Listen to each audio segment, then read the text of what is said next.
परिवार कह रहा है देखो पड़ोसी को देखो, वो कितना ऊंचा और तुम कुछ नहीं, खोट है तुम में। मीडिया तुमसे कह रहा है अरे तुम्हारे चेहरे का रंग गाढ़ा है, खोट है तुम में, लो ये क्रीम लगाओ। सिनेमा तुमसे कह रहा है अरे इतनी उम्र हो गई अभी तक साथी नहीं मिला तुम्हें, कुछ खोट है तुम में, जाओ ढूंढ के लाओ। शिक्षा तुमसे कह रही है अरे बस इतने ही प्रतिशत नंबर आए, कुछ खोट है तुम में, जाओ बढ़ो, प्रतिशत बढ़ाओ अपना। हर ओर से संदेश तुम्हें लगातार यही दिया गया है कि तुम नाकाफी हो। यही वो पानी है जो तुम पी रहे हो,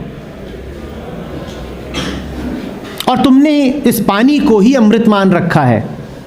तुम सोचते हो कि वो लोग तुम्हारे हितैषी हैं जो तुमसे कहते हैं कि कुछ बन के दिखाओ, ना, वो तुम्हारे सबसे बड़े दुश्मन हैं। क्योंकि बन के दिखाओ में ये भाव पहले आता है कि मैं अभी कुछ नहीं हूं। एक राजा था, बहादुर निडर बादशाह।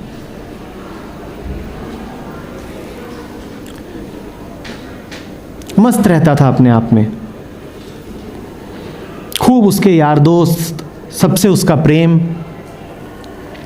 अड़ोसी पड़ोसी राज्य उससे जलते थे। अक्सर जो लोग मस्त रहते हैं उनसे जलने वाले बहुत पैदा हो जाते हैं, क्योंकि चाहते वो भी यही हैं कि हम भी काश ऐसा मस्त रह पाते, पर वो मस्ती उनको उपलब्ध नहीं होती तो जलन का रूप ले लेती है। तो जलने वाले पैदा हो गए। उन्होंने बड़ी कोशिश की कि इसको हरा दें, इसका राज्य हड़प लें, इसकी मौज पे कोई फर्क आ जाए, पर वो उसका कुछ बिगाड़ नहीं पाए। अक्सर तो लड़ाइयों में हारता ही नहीं, और जब कभी हार भी जाता तो ये पाया जाता कि इसकी मौज पर तो अभी भी कोई अंतर नहीं पड़ा है। ये हार गया, इसके राज्य का नुकसान हो गया, इसकी सेना का नुकसान हो गया, रुपए पैसे का नुकसान हो गया, पर फिर भी इसकी मौज पे कोई अंतर नहीं पड़ा है। तो लोग बड़े परेशान कि कुछ भी हम कर ले रहे हैं, ये मस्ती है। तो उन्होंने एक आखिरी चाल चली। उन्होंने एक जादूगर को बुलाया और जादूगर से कहा कि चलो कुछ करो। जादू करने का बड़ा आसान है, ये पानी है, ये उसको पिला दीजिएगा।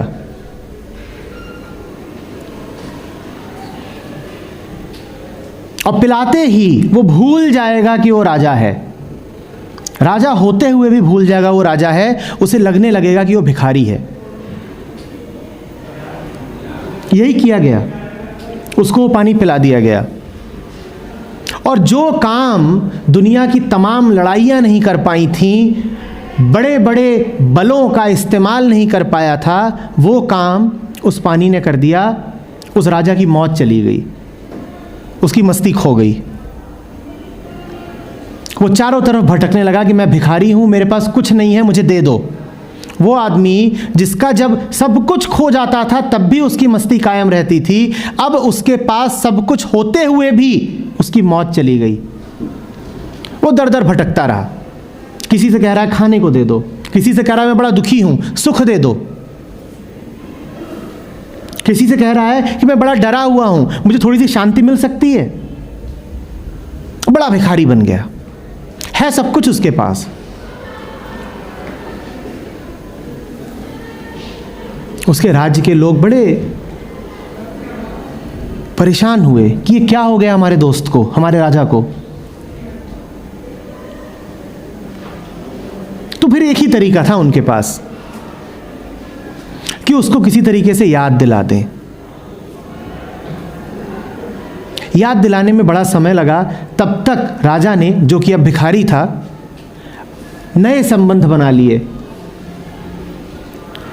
वो इधर उधर की दुकानों के सामने बैठने लगा कि भाई 2-4 रोटी बचती हो तो मेरी ओर फेंक दिया करो। उसने भीख मांग करके कपड़े ले लिए थे, उसने उन कपड़ों को धारण करना शुरू कर दिया। उसने एक टूटा फूटा कटोरा हाथ में ले लिया कि इसमें मुझे कुछ मिल जाएगा। वो जिससे ही मिलता उससे उसका संबंध गुलाम का रहता। वो सबसे यही कहता, मैं तुम्हारा गुलाम हूं, तुम मेरे मालिक हो। और उसने अपने चारों ओर 50 मालिक खड़े कर लिए। हर कोई अब उसका मालिक था। वो सबके सामने यही कहता, मालिक कुछ दे दो, मालिक कुछ दे दो। किसी से नौकरी भी मांगने लगता, मालिक थोड़ी सी नौकरी दे दोगे। किसी से कहता थोड़ा ज्ञान दे दो। किसी के पास जाता और कहता थोड़ा प्रेम दे दो ना, उसकी भी बड़ी भूख है, कोई मुझे प्यार नहीं करता, थोड़ा सा प्रेम दे दो। मांगता ही फिरता था। लेकिन उसके दोस्तों ने कोशिश करी और फिर एक दिन उसको अचानक याद आ गया कि मैं भिखारी नहीं, मैं बादशाह हूं। और जैसे ही उसको याद आया कि मैं भिखारी नहीं हूं, मैं तो बादशाह हूं, उसकी मौज वापस आ गई, उसकी मस्ती वापस आ गई। और उसने अपने भिखारीपन में जितने संबंध बनाए थे वो सारे संबंध उसके पल भर में टूट गए, क्योंकि वो सारे संबंध ही डर के और गुलामी के थे। उसकी गुलामी खत्म हो गई।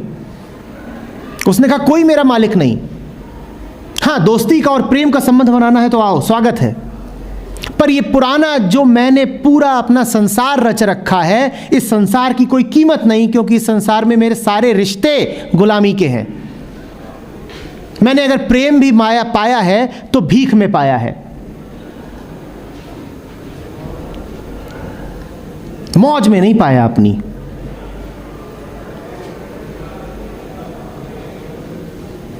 वो राजा तुम हो जो बादशाह होते हुए भी बिल्कुल भूल गए हो कि तुम बादशाह हो। तुम अपने आप को बिल्कुल भिखारी मान के बैठे हो और डरते रहते हो कि आज भी कुछ और मिलेगा कि नहीं।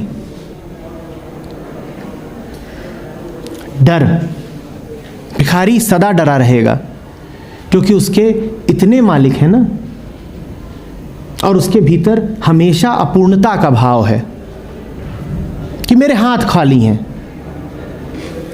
मुझे जो मिलना है बाहर से मिलना है। वो हमेशा डरा डरा ही घूमेगा। और भिखारी हमेशा तनाव में भी रहेगा, क्योंकि उसका एक नहीं मालिक है, उसके कई मालिक हैं और अलग अलग मालिकों की अलग अलग मर्जी हो सकती है, तो उसको अलग अलग दिशाओं में जाना पड़ेगा, वो बट जाएगा। उसका एक मालिक है परिवार, परिवार कह रहा है इस तरफ को चलो। उसका दूसरा मालिक है समाज, समाज कह रहा है दूसरी तरफ को। तीसरे मालिक हैं उसके दोस्त यार, जो कह रहे हैं नहीं चलो घूम फिर के आते हैं। चौथा मालिक है मीडिया, उसके 50 मालिक हैं जो उसे 50 दिशाओं में खींच रहे हैं, और इन्हीं 50 दिशाओं में खींचे होने का नाम है तनाव। मैं जाऊं किधर को? इधर को चलता हूं तो उसको बुरा लगता है, उधर को चलता हूं तो इसको बुरा लगता है, मैं जाऊं किधर को?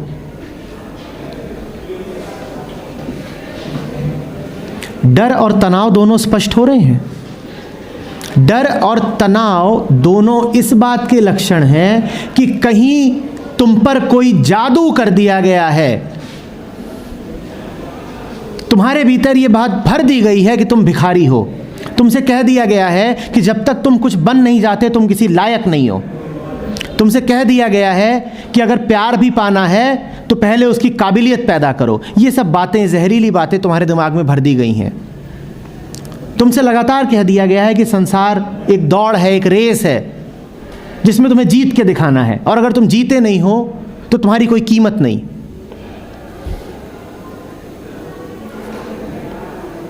तुमसे कहा गया है तुम खाली हाथ हो, जाओ लूटो, पाओ, अर्जित करो।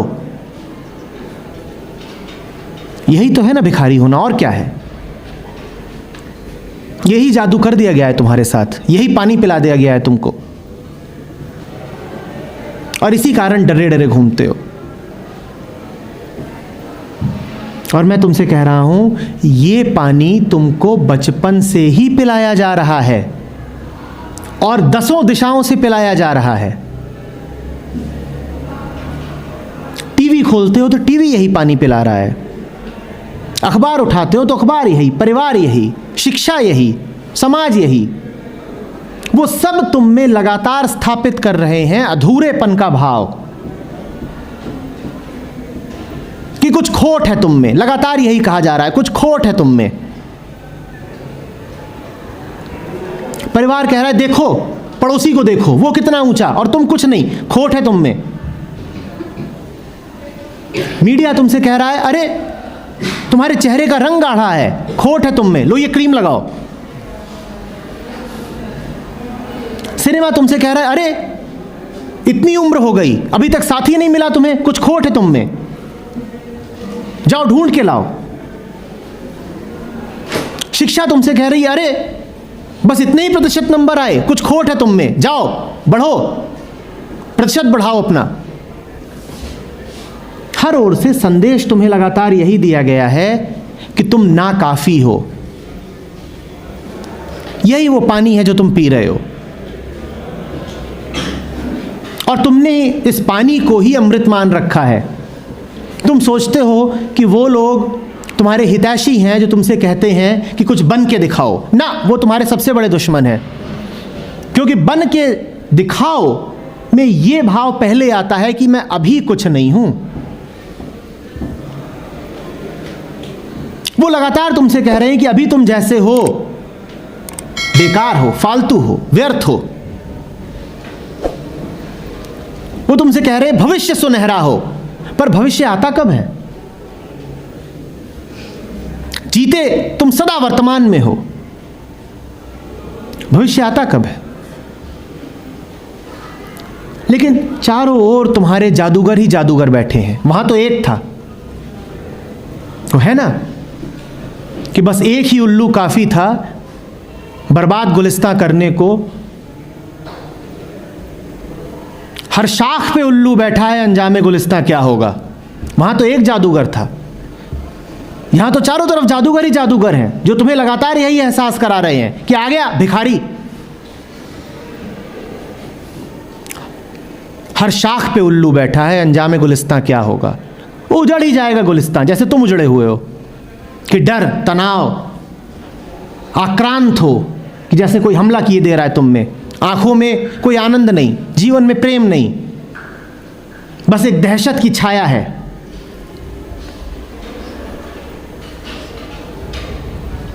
दो शब्द तुमसे उठ के बोले नहीं जाते, एक एक कदम तुम उठाते हुए सहमा हुआ।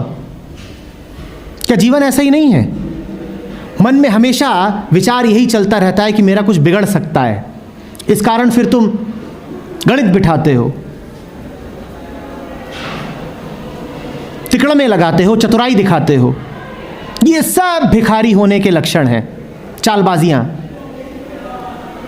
कि मेरा कुछ बिगड़ जाएगा, उसमें कोई कमी है, कोई दिक्कत है। फिर तुम बड़ी चालें चलते हो, तरकीबें लगाते हो। तुम कहते हो मैं अच्छे कपड़े पहन लूं, शायद इससे मेरा भिखारी होना ना दिखे। फिर तुम कहते हो मेरी भाषा अच्छी हो जाए, शायद इससे बात छुप जाए कि मैं भिखारी हूं।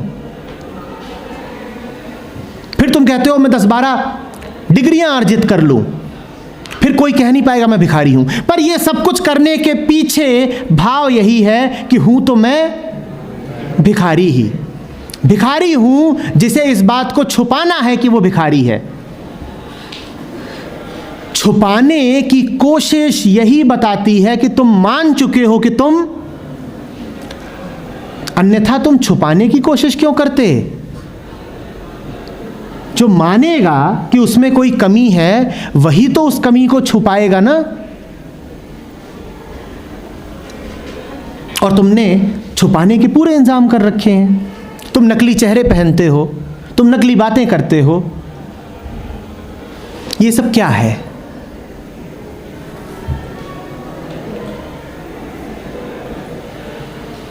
डर और तनाव मूलतः इसी भाव से निकलते हैं कि मेरा कुछ छिन सकता है। तुम कुछ कर लो, न डर से मुक्ति पाओगे न तनाव से मुक्ति पाओगे जब तक तुमने ये धारणा बांध रखी है कि मेरा कुछ छिन सकता है, या कि मुझे बाहर से कुछ मिल सकता है। दोनों एक ही बातें हैं। जब तक तुमने ये धारणा बांध रखी है तुम्हें डर से मुक्ति नहीं मिलेगी। अपने चारों ओर की दुनिया को देखो, ये डरी सहमी ही घूमती है। क्योंकि सबने यही बात बांध रखी है, मेरा कुछ छिन जाएगा। कोई दूसरा है जो छीन सकता है और कोई दूसरा है जो मुझे कुछ दे सकता है। ये निर्भरता, ये पराश्रिता, ये तुम्हें हमेशा डर में रखेगी।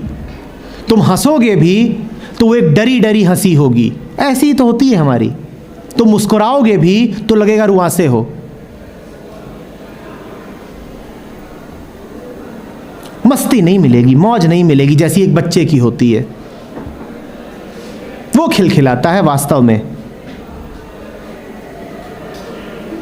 गा नहीं पाओगे जैसे चिड़िया गाती है, डर डर के नहीं गाती है वो। तुम तो गाओगे भी तो ऐसे कि कोई दूसरा खुश हो जाए। भिखारियों को गाना गाते सुना है? ट्रेन में, बस में भिखारी गाना गाते हैं, उन्होंने गाना गाते सुना है। वो गाते भी इस खातिर हैं कि भीख मिल जाए। तो तुम भी तो इसीलिए गाते हो। अभी मैं कहूं कि यहां आके गाना गाओ तो तुम लगातार भीड़ की आंखों में झांक रहे होगे कि कैसा लगा मेरा गाना। अरे 2 ताली तो बजा दो। यही तो भीख है जो तुम मांग रहे हो कि 2 ताली तो बजा दो। थोड़ी मान्यता दे दो, थोड़ी स्वीकृति तो दे दो कि मैं अच्छा हूं। जैसे ट्रेन में गाता हुआ भिखारी कि भजन भी गा रहा है तो इसलिए कि 2 पैसे मिल जाएं।